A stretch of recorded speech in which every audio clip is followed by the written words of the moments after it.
First విడత నామినేషన్లు ఒడిచినాయి. ఇక ప్రచారం జోరు వెంచుడే. ఓట్ల ముచ్చట్లు చూద్దాం గానీ ఫస్ట్ అయితే హెడ్లైన్స్. ఫస్ట్ విడత ఒడిచినాయి నామినేషన్లు. ఇక పల్లెల్లో ప్రచారం జోరు.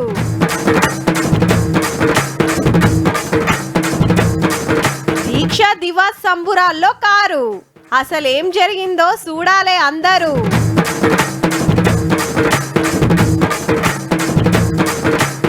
ఏడారానికి రాదట జాతీయ హోదా. సెంటరోళ్ళు అయితలేరు ఆసరా.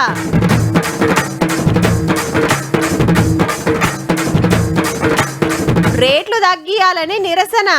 టారిఫ్ చెయ్యాలే ఆపోచన.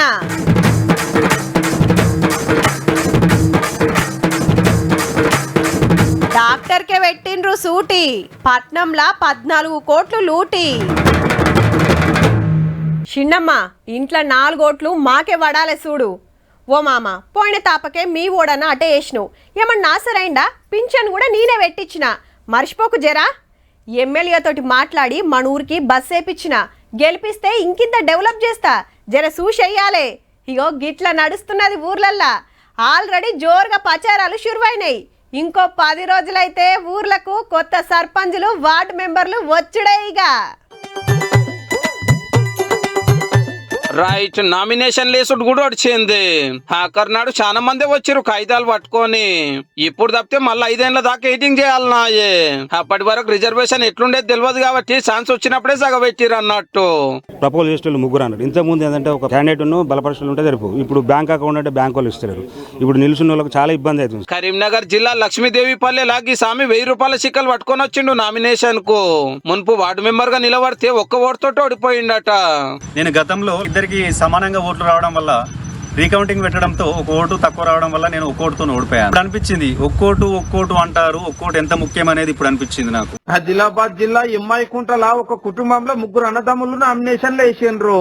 ఎవరు తగ్గుతలేరట. వరంగల్ జిల్లా ఆసలపల్లిలో లక్కీల వాటర్ గీ అవ్వ మహిళా ఎస్టీ రిజర్వ్ అయితే ఊళ్ళో ఒక్కరే ఉండే వరకు ఓట్లు పెట్టకుండానే సర్పంచ్ అయ్యింది. సర్కారిచ్చే పింఛన్ మీదనే బతుకుతుందట. 4 వద్దులైతే పింఛన్లు ఇప్పించే కుర్చీలోనే కూర్చుంటది. ఊరికింత ఇస్తాని ఫలానా పని చేస్తాని పోటీ లేకుండా ఏకగ్రీవాలు కూడా బగ్గనే అవుతున్నాయి. ఫస్ట్ మల్కల 4236 సర్పంచ్ పదవులకు 10,000 మంది దాకా పోటీ పడుతున్నారు. ఇక వార్డులు 37,000 చిల్లర. రేపు నామినేషన్ కాగితాలు చెకింగ్ చేసి కరెక్ట్ లేకుంటే తీసేస్తారు. గట్లనే ఏమైనా కంప్లైంట్ ఉంటే సోమవారం చెప్తే మంగళవారం తస్వా చేస్తారు. పోటీ వద్దు అనుకునేటోళ్ళు బుధవారం కాగితాలు వాపస్ తీసుకోవచ్చు. ఇక అప్పుడు ఎందరు పోటీలు ఉన్నారో చూసి గాళ్ళకి గుర్తులు ఇస్తారు ఆఫీసర్లు.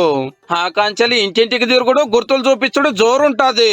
ఏ సమస్య ఉన్నా కూడా అన్ని సమస్యలను పరిష్కారం చేస్తాం. ఏ వర్క్లు ఉన్నా కానీ, ఏది ఉన్నా కానీ, ఏ పని ఉన్నా కానీ చిన్న ఫోన్ కాల్ చేస్తే వచ్చి మీ సమస్య తీరుస్తాను అనుకుంటా. 11 నాడు ఓట్లు బువ్వయాళ్ళ వరకే ఏళ్ళకి ఇంకు సుక్క పెట్టుకునే ఛాన్స్. అటెంక ఓట్లు లెక్క పెట్టి మీ ఊరు సర్పంచ్ ఎవరో మీ వార్డు మెంబర్ ఎవరో చెప్తారు. ఉప సర్పంచ్ డిసైడ్ చేసేది కూడా గా రోజే. ఇది అంతోడిసే వరకు కడమ ఊళ్ళ నామినేషన్లు ప్రచారం జోరు అయితేనే ఉంటది.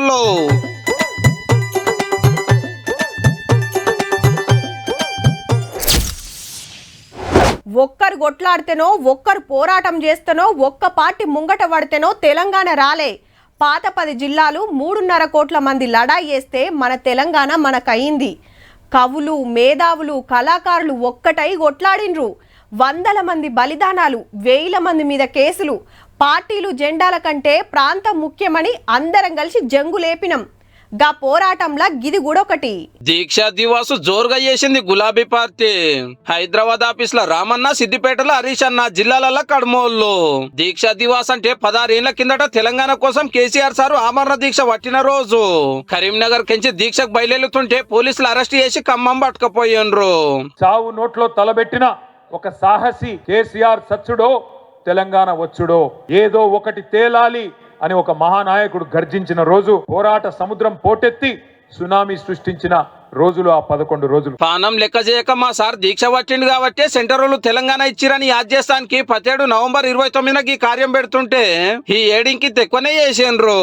11 రోజుల పాటు ప్రాణాన్ని లెక్క చేయకుండా ఆయన చేసినటువంటి దీక్ష ఒక చరిత్ర. ఏహే ఖమ్మం దవాఖానలో జప్పునే దీక్ష ఓడిపించిండు. అట్లయితే చేస్తాడని ఉస్మానియా యూనివర్సిటీ విద్యార్థులు ఉరిమితే, కాకతీయ యూనివర్సిటీ విద్యార్థులు కథం దొక్కితే గప్పుడు మళ్ళా పట్టిండు అనేది అందరు చెప్పే ముచ్చట. ఆడికెళ్లి హైదరాబాద్ నిమ్స్ దవాఖానకు తీసుకొచ్చారు సారును. ఇంతల్ని ఓయూ జేఏసీ జంగుతోటి ఉద్యమం ఊరూరికి వాకి జోరు అయ్యింది.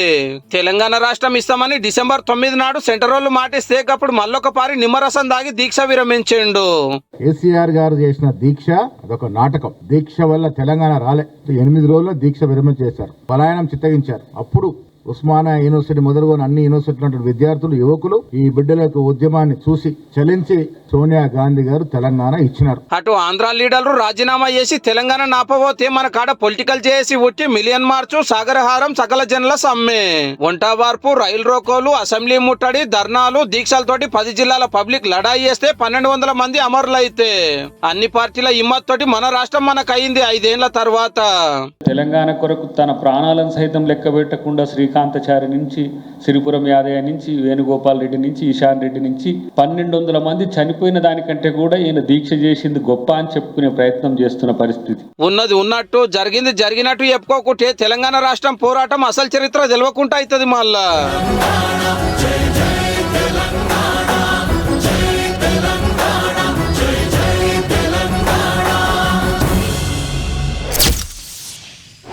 మీరు మంచిగా నజరేసిండ్రో లేదు, గల్లీ దుకాణం కాంచెలి షాపింగ్ మాల్ దాకా ఏది కొన్నా ఆ వస్తువు మీద ఎంత ఉంటే గంత తీసుకుంటారు. కుదిరితే 10 రూపాయలు తగ్గిస్తారు. పండుగలు పబ్బాలప్పుడు ఆఫర్లు, డిస్కౌంట్లు ఇస్తారు. 1000-2000కు మించి బిల్లు వేస్తే ఉల్టా గిఫ్టులు కూడా ఇస్తారు. కానీ గీడ మాత్రం గట్లుండదుల్లో. అసలు రేట్ ఒకటి, వసూలు చేసేది ఇంకోటి. వాళ్ళు ఎంత చెప్తే గంత అన్నట్టే నడవబట్టే. ఒక లెన్క ఒక లొచ్చుడు, సంతకాలు పెట్టుడు. పట్నం ఐమాక్స్ కాడ జోరుగా నడిచింది. దేనికి అంటారా, కొత్త సినిమాలు వస్తే టికెట్ల రేట్లు అడ్డగోలుగా పెంచుతున్నారు. కూల్ డ్రింకులు, చిప్స్, బొప్స్ మీద ఎక్కువ రేట్లు గుంజుతున్నారు. బండ్ల పార్కింగ్ ఫీజు కూడా టాకీస్ బట్టి మారుతున్నదట. గట్ల కావద్దని ప్రోగ్రెసివ్ యూత్ లీగ్ అనే సంఘము సినిమా దేవుళ్లతోటి సంతకాల సేకరణ కార్యం పెట్టింది. నిన్న ఆర్టీసీ క్రాస్ రోడ్ కాడ ఇట్లనే చేస్తే టాకీస్ వాళ్ళు వచ్చి లొల్లి పెట్టే వరకు జరంత గడ్బడ అయ్యింది. మరి ఎట్లుంటది మనోళ్ళ కథ? పెద్ద హీరోల సినిమాలు వచ్చినాయంటే రేట్లు సుక్కలు చూపిస్తుంటాయి. 100-150 టికెట్ 300-400 అవుతుంది. ఇక ఫ్యాన్స్ కోసం వేసే బెనిఫిట్ షోలకైతే 1000 వలకబట్టే. ఎక్కువ బడ్జెట్ పెట్టినామని ఇక ఖర్చు అంతా ఫస్ట్ వారమే గుంజాలని చూస్తారా? ఆడికే అయ్యిందా? ఇంటర్వెల్ పాప్కార్న్ కొనుక్కుంటే ఇంటి ఆమె అలుగుతుందా? కూల్ డ్రింకులు దేకుంటే పోరల్లో ఒల్లి పెడతారా?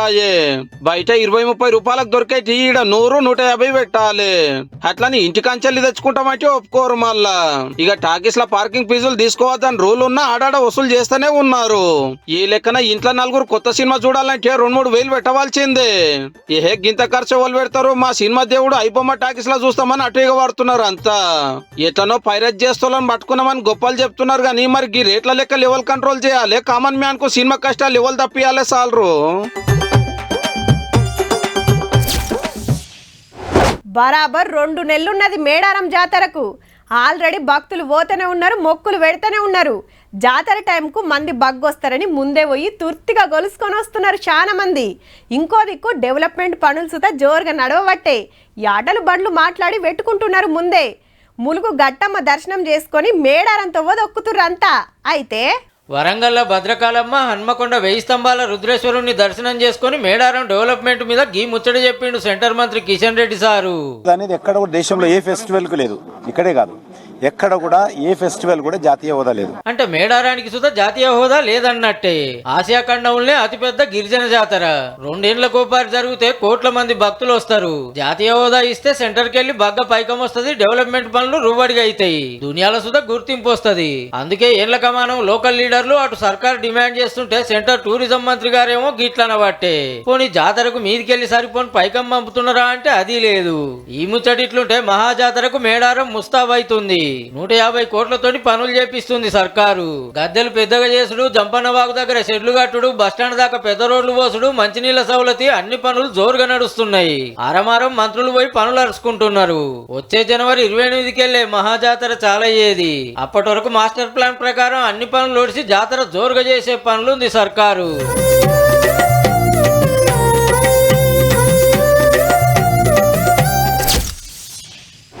ఆనలు ఎక్కువ పడితే ఊర్లు ఏర్లు ఒకటైతాయి. పంటలు మునుగుడు, ఇండ్లు బండ్లు మునుగుడు, షెట్టుకొగలు పుట్టకొగలైతారు. గాలి దుమారం పెడితే షెట్లు కరెంటు స్తంభాలు పడిపోవుడు, రేకుల షెడ్లు కొట్టుకపోవుడు. ఇక అడవుల్లో అగ్గి ఉడితే 100 ఎకరాలు కాలిపోతాయి. జీవరాశికి మస్తు తిప్పలు. చలి ఎక్కువ పెట్టినా ఎండలు ఎక్కువ కొట్టినా నష్టమే. కానీ వీటికంటే ఇంకో పెద్ద ఆపతున్నదుల్లా. దేశంలో 175 మందికి భూకంపం డేంజర్ ఉన్నదట. ఎక్కువ మటుకు హిమాలయాలు అటు దగ్గరున్న రాష్ట్రాలనే. హిమాచల్ ప్రదేశ్, ఉత్తరాఖండ్, కాశ్మీరు, కేంద్రపాలిత ప్రాంతం లడఖ్, సిక్కిం రాష్ట్రాల రిక్టర్ స్కేల్ మీద 8.5 వరకు రావచ్చునట. అంటే చాలా పెద్దదన్నట్టు. బరుపు గడ్డల కింద టైం బాంబు పెట్టినట్టే ఉన్నదట. ఎప్పుడు వేలేది తెలియదన్నట్టు. రేపు గిసొంటి ప్రమాదాలు వస్తాయని ముందే గుర్తుపట్టి ఏ రాష్ట్రంలో పరిస్థితి ఎట్లుంటదని మ్యాప్ విడుదల చేసిండ్రు సెంటరోళ్ళు. అస్సాము, అరుణాచల్ ప్రదేశ్, నాగాలాండ్, మణిపూర్, మిజోరాం, త్రిపుర, మేఘాలయ, గుజరాత్, అండమాన్ రాష్ట్రాలు డేంజర్ జోన్లున్నాయట. ఉత్తరప్రదేశ్, బీహారు, బెంగాల్, ఢిల్లీ, మధ్యప్రదేశ్, రాజస్థాన్ లా తక్కువ రావచ్చునట. మరి మనం ముచ్చటేంది అంటారా? తెలంగాణ సేఫ్ జోన్లోనే ఉన్నదుల్లో.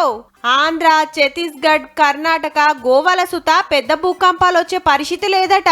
గా నడమ తెలంగాణలో కొన్ని జిల్లాల్లో భూమి ముత్తెమంతసేపు ఊగినట్టు చేసింది. కానీ గిసొంటి మామూలే. సింగరేణి ఏరియాల ఉష్క భూములు ఎక్కువ కాడ అప్పుడప్పుడు వస్తుంటాయి. డేంజర్ ఉండదని చెప్పిండ్రు అప్పట్లో సైంటిస్టులు. అయినా ఇప్పుడు ఇవన్నీ ఎందుకు చెప్తున్నారు? దేశంలో పబ్లిక్ ను బుగులు పట్టిస్తాని గాకుంటే అనుకోవచ్చురు. రేపటి నాడు ఏ ఆపత వస్తుందో ముందే తెలుసుకుంటే జరిగే నష్టం తగ్గియొచ్చు కదా.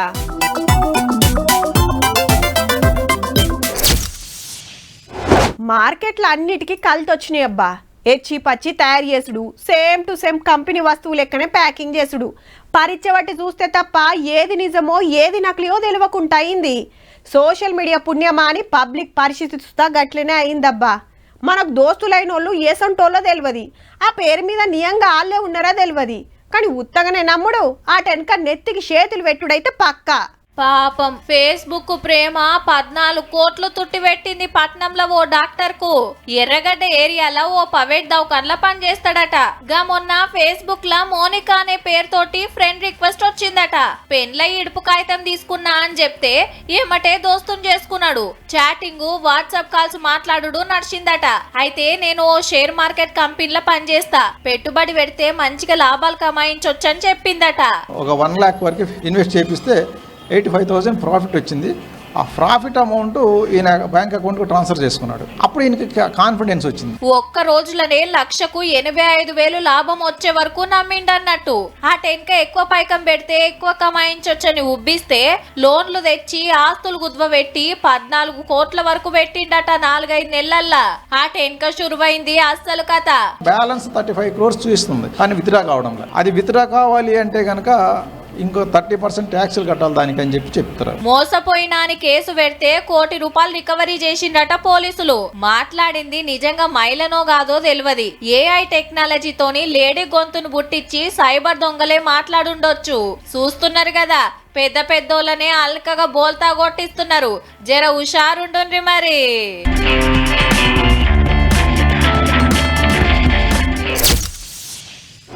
నీ అవ్వ గింత పెద్ద దుఃఖం కట్టిండు, ముంగట బండి పెడతానికి ముత్తమంత జాగా నిడిచిపెట్టడా?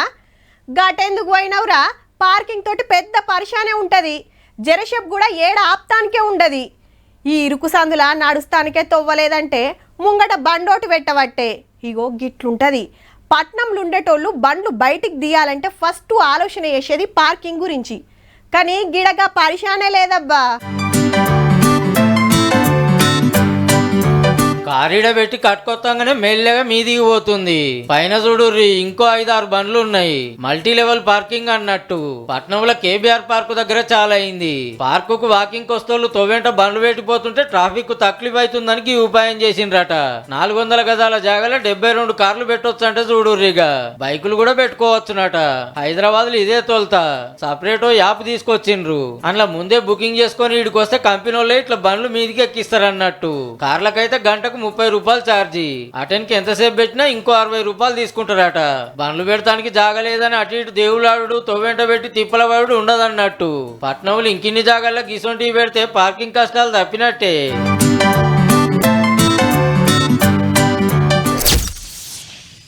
100 రూపాయల వస్తువు 50 రూపాయలకే ఇస్తామంటే ఎట్లుంటది? మాకని ఎగబడతారు. 10 రూపాయలు ఇల్వ చేసేది రూపాయి అంటే దుక్నం ముంగట జాతరే నడుస్తుంది. కానీ బయటకంటే గంత తక్కువకి ఎట్లిస్తారు? క్వాలిటీ ఎట్లుంటుంది? వెనకమర్లా ఏమన్నా మతలో ఉందా అని ఎవ్వరు ఆలోచన చేయరు. ఆఫర్ అంటే చాలబ్బా, ఇస్త్రీ పెట్ట కాంచి ఇంటి దాకా అన్నిటికీ లైన్లు కట్టుడే. కానీ వెనక ముందు చూసుకోకుంటే గిట్ల కావచ్చు మళ్ళా. మా ప్లాట్లు మాకు ఇయ్యాల్సిందే అని పట్నం బాచుపల్లి ఏరియాల అపార్ట్మెంట్ ముంగట ధర్నా కూర్చున్నారంతా. 4 ఏళ్ల కింద ఫ్రీలాన్స్ ఆఫర్ అని పెట్టి అగ్వకే ప్లాట్లు కట్టిస్తామంటే నమ్మి పైసలు కట్టిండ్రట.